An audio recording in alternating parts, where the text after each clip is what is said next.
Esquenta Enem. Oferecimento Uninasal e Ângulo.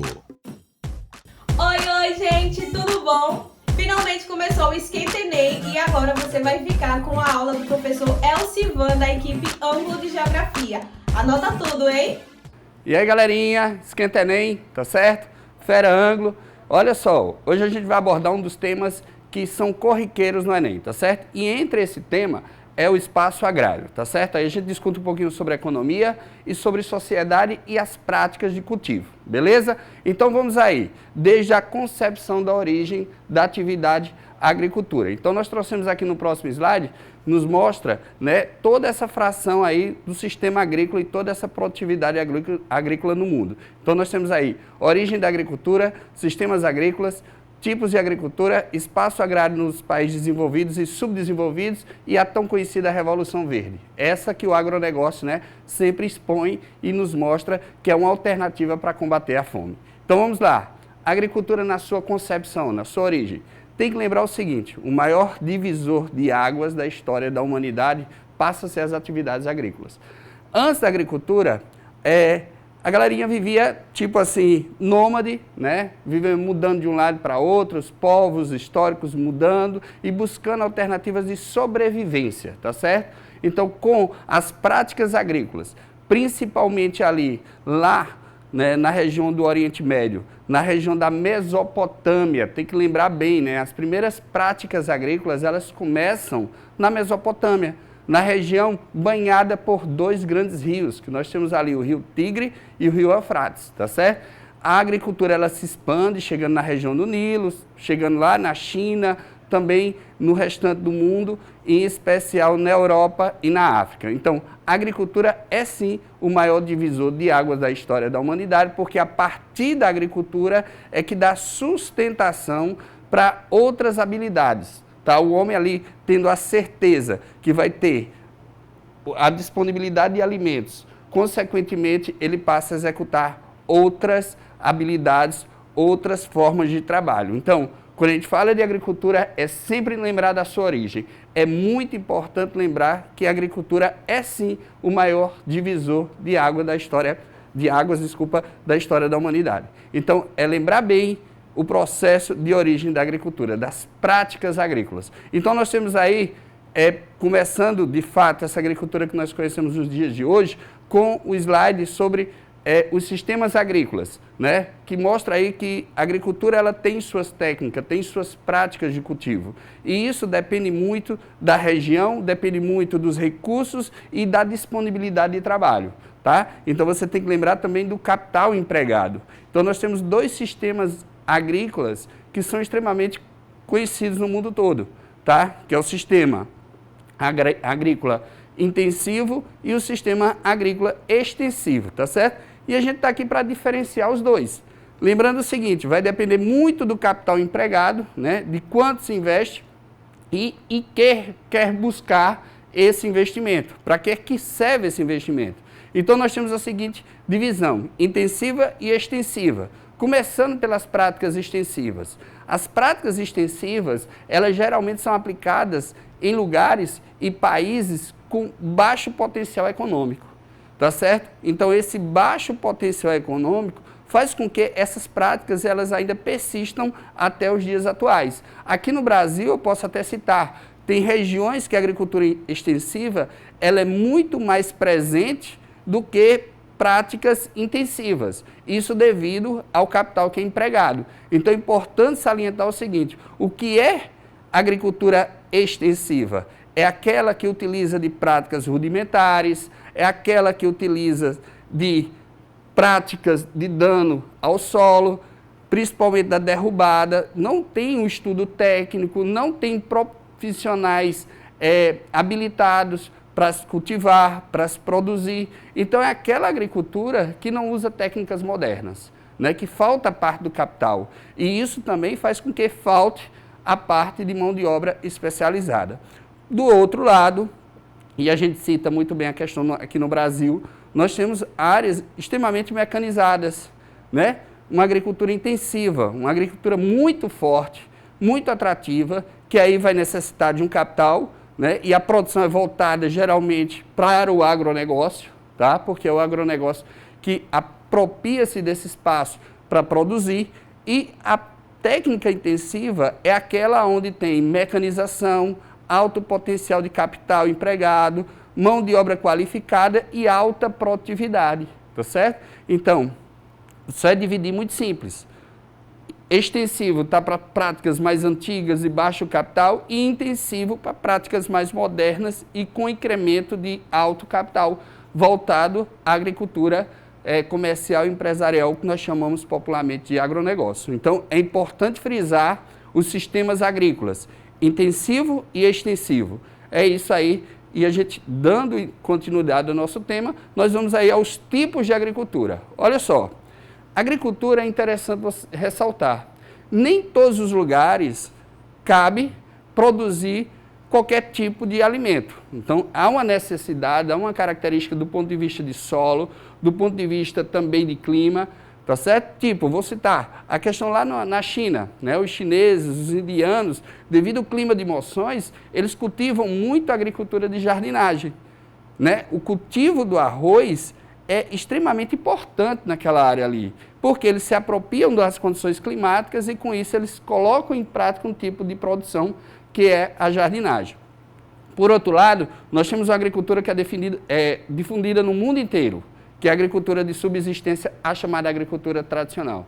Aquela que serve para alimentar aquele que produz, né? Aquele que está ali produzindo, aquele que se mantém no espaço rural. Então, por se manter naquele espaço, geralmente a agricultura de subsistência, ela produz uma variedade de produtos, de alimentos. E isso nós chamamos de agricultura tradicional de subsistência com práticas da policultura, que é o cultivo de uma série de alimentos que vem abastecer aquela família ou aquela comunidade que vive em torno da agricultura. Por outro lado, nós também temos a agricultura de plantations. A agricultura de plantations, ela foi implantada nos países de origem tropical, principalmente com o processo de colonização. Aqui no Brasil, por Portugal, né, na América Latina, com exceção do Brasil, pela Espanha. Então, essa prática agrícola ela é muito comum e foi principalmente desenvolvida ao longo do processo de colonização. Tá certo? É importante salientar. A agricultura de plantations é aquela que busca, tá certo, a produção em larga escala, né, utilizando do que nós chamamos de latifúndios. A princípio, os plantations aqui no período de colonização utilizou-se muito de mão de obra escrava, tá? E que tinha por finalidade abastecer o mercado externo. Então, a prática do plantation é uma prática que servia e ainda serve, pode-se dizer hoje em dia, que quem mais pratica o plantation na atualidade é a China, no mercado africano. A África hoje está sendo um novo celeiro de produtividade agrícola, em especial para atender os interesses chineses, né? Então, o sistema de plantation ele foi implantado lá no século XVI, no período de colonização, né? Mão de obra escrava, grande latifúndio, e o interessante é produzir para atender ao mercado externo. Não ficava a produtividade e a produção aqui no mercado, era totalmente para exportação. Aí você tem que lembrar a cana-de-açúcar no Brasil, você tem que lembrar a indústria do café, que foram extremamente importantes para a atividade comercial, não somente brasileira, mas principalmente da coroa portuguesa à época. Nós temos aí uma nova modalidade que já se aplicava há muito tempo, mas hoje, né, com a questão das novas pandemias, epidemias, então o cuidado com a saúde ele torna-se uma coisa mais que essencial. Então, o corpo ele se comporta diante daquilo que a gente consome. Então, hoje, nós já temos uma nova ideia de como produzir alimentos, buscando aquilo que os nossos antepassados fizeram, que é a agricultura orgânica. Né? A agricultura orgânica é aquela que não utiliza de agrotóxicos, de fertilizantes. As práticas são mais comuns. Tem só um problemazinho aí, né? Eu posso ressaltar que a agricultura orgânica ela tem uma grande resistência pelo agronegócio. Até porque fica difícil combater as pragas que existem hoje em dia se você não utiliza algum tipo de inseticida ou pesticida. Então é importante salientar que a agricultura orgânica é aquela agricultura que não utiliza de agrotóxico. aquela que é livre. Mas com isso, como a produção torna-se um pouco mais limitada, faz com que, né, esse produto ele chegue um pouco mais, né, valorizado nas prateleiras dos supermercados do que comum dos demais outros produtos produzidos aqui, principalmente pelo agronegócio.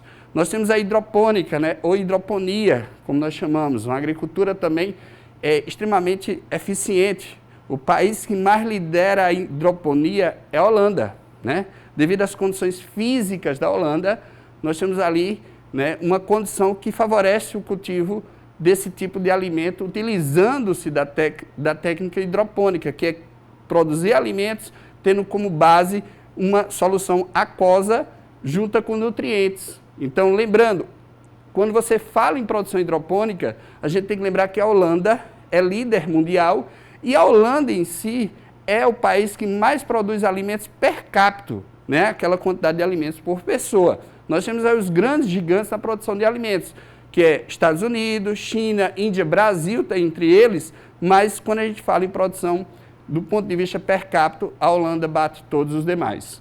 Chegando, né, na parte de agricultura comercial e empresarial, essa que nós chamamos de agronegócio, né? O agronegócio é uma atividade que é extremamente importante para alguns países.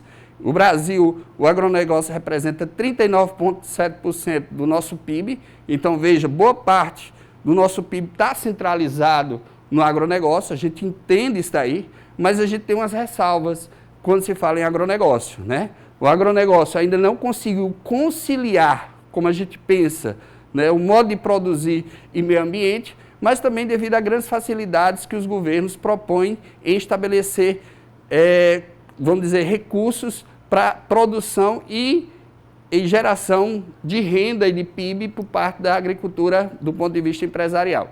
Então, olha só, lembre bem, nós temos aqui no Brasil em especial a Lei Candir, que ela inviabiliza uma arrecadação maior de impostos, e isso faz com que favoreça o agronegócio. Chegando, né, a estudar um pouco sobre essa questão dos espaços agrários, a gente chega nos países desenvolvidos. É importante salientar, quando você fala nos países desenvolvidos, eu quero deixar essa dica excepcional, tá? Que é o seguinte: a produtividade agrícola nos países desenvolvidos está voltada para o mercado interno.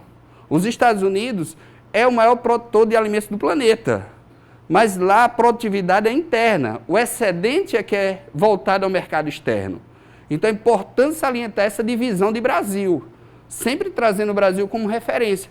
O Brasil figura entre os maiores países do mundo em produtividade agrícola, está lá entre o terceiro e o quarto lugar, sempre ali disputando, mas a nossa produtividade é voltada para o mercado externo. Então isso inviabiliza, né, um crescimento econômico social internamente. Por isso que a nossa cesta básica é uma das mais caras, não somente na América Latina, mas como no mundo. Porque a nossa visão é aquela visão histórica do plantation, de produzir para atender o mercado externo.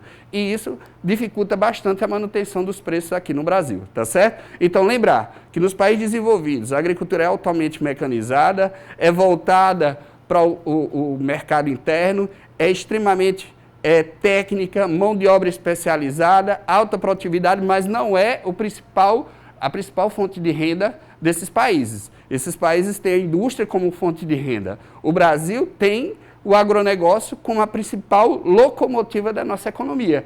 Quer dizer, se você pegar os maiores países do mundo, do ponto de vista econômico, o Brasil ainda é o único país que aposta nessa ideia de produzir para vender para o mercado externo. Chegando nos países subdesenvolvidos, nós encontramos muito ali na questão da África, ainda há muitos países. Agora vale salientar, a dicasinha, a China está chegando ali. A China percebeu, né, que a África é um celeiro enorme para a produtividade agrícola e também devido à proximidade. Essa proximidade voltada a altos investimentos ali na China, da China na África, desculpa, faz com que aquele continente ali passe agora a ter um destaque no celeiro internacional da agricultura. É importante salientar. Então, a agricultura nos países subdesenvolvidos, olha, precarizada, os sistemas são mais extensivos, geralmente voltados ao mercado interno, tá certo? E que não há uma alta produtividade. É aquela divisão, como eu falei, clássica dos sistemas. nos países subdesenvolvidos, os sistemas são mais extensivos. Nos países ricos, o sistema é mais intensivo. Lembrando que no Brasil também há essa divisão interna. O Nordeste, o sertão semiárido, nós temos áreas que produzem com força, de forma intensiva. Eu posso citar o caso da Mapitoba, né, ou Matopiba, como alguns falam, ali Maranhão, Piauí, Tocantins e Bahia, né, pegando os cerrados ali, uma área produtiva hoje, o grande celeiro, a grande descoberta do agronegócio. Temos ali na região de Petrolina também o desenvolvimento ali da fruticultura, mas é importante salientar que o Nordeste ainda continua com uma grande quantidade de pessoas vivendo de práticas extensivas, isso que geralmente é comum nos países subdesenvolvidos. E para a gente finalizar, né, a gente vai trabalhar um pouquinho sobre a Revolução Verde. A Revolução Verde ela surge lá no final do século XIX, nos países ricos, mas a ideia passa a se propagar nos países pobres a partir da Segunda Guerra Mundial. Então a Revolução Verde foi o incremento da química, da biotecnologia e também das transformações genéticas no campo. É importante salientar os produtos transgênicos, né? A transgenia, então desde 1954, mais ou menos, pós Segunda Guerra Mundial, criou-se uma ideia que a Revolução Verde ia acabar com a fome. E isso, de fato, não aconteceu. Por mais que a gente produza alimentos que muitas das vezes é muito mais suficiente do que o próprio consumo, o critério da fome está na questão de distribuição de renda. É lembrar mais uma vez do nosso país. O Brasil é um dos 4 maiores produtores de alimentos do mundo e hoje nós temos aproximadamente 33 milhões de pessoas que vivem com algum grau de insegurança alimentar. E isso é inconceptível num mundo como hoje, num país como o nosso, que chega a produzir e daria para abastecer, no mínimo, a produtividade agrícola, daria para abastecer aí de 400 a 500 milhões de habitantes. O Brasil só tem 216. Então, lembre, é um critério, a fome não é um critério de produtividade, é um critério meramente social e econômico de distribuição de renda. Então, é com isso, gente, nossa dicasinha, tá certo? Nossa aula. Fica aí um nosso abraço. Fera Anglo, esquenta Enem e até a próxima, se Deus quiser. Esquenta Enem. Oferecimento Uninasal e Ângulo.